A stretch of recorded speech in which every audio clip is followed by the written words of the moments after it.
दीपावली बेले किसी फंपा बाणर शब्द शुणा जाए मो कहया कथा ये जो अजथा कथा कहवा तुमको लंबा समय धरिकी सुजोग मिलता महानदी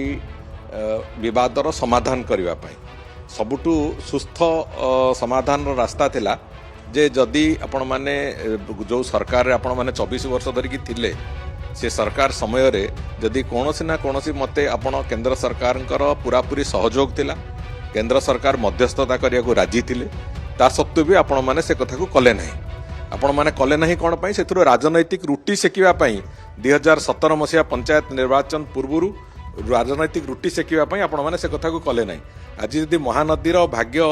कौनसी मते असुविधा को जाइए आज ट्रिब्यूनाल को अपेक्षा करछे आमे तार एकमात्र कारण होचंदी नवीन पट्टनायक निजे तेणुक सीधा सड़क भाव में मध्यस्थता को मना करिकी जो एक नाटकीय भंगी रे माठिया बाड़ेबार जो प्रक्रिया आरंभ कले राजनीति एगुड़ा करा जाए ना जितेबाला राज्यर कथा आसे जितेबाला राष्ट्रर कथा आसे से सबू स्वार्थ को छाड़िकी अंततः राज्यर स्वार्थर सुरक्षा राष्ट्रर स्वार्थर सुरक्षा पाई जड़े राजनेता को काम कर आवश्यकता अच्छी मुझे भावुची एक बोधे से भूली जाते आज तंकर सब मन पड़ुची जितेबाला आपणकर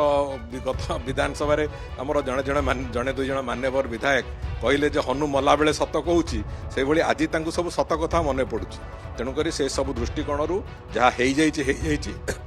अतीत को समालोचना करके कथा को एड़े जावा भाया सरकार ये सरकार नुहंती आम स्पष्ट भाव में कथा कहवाक चाहूँ जे ओडिशार स्वार्थर सुरक्षा पाई शेष बिंदु पर्यंत जहाँ जहाँ करने को थी सरकार से कथा करेंगे एवं से केंद्र सरकार सब प्रकार सहयोग भी अच्छी एवं आम आशा करुचु जो अतीत भी जो लड़ई गुड़िक लड़िकी हारी से वंशधारा ट्रिब्यूनाल हो कि जो जगार अतीत से बाबू मैंने हारी जे केवल अवहेला कारण हारी राज्य सरकार अवहेला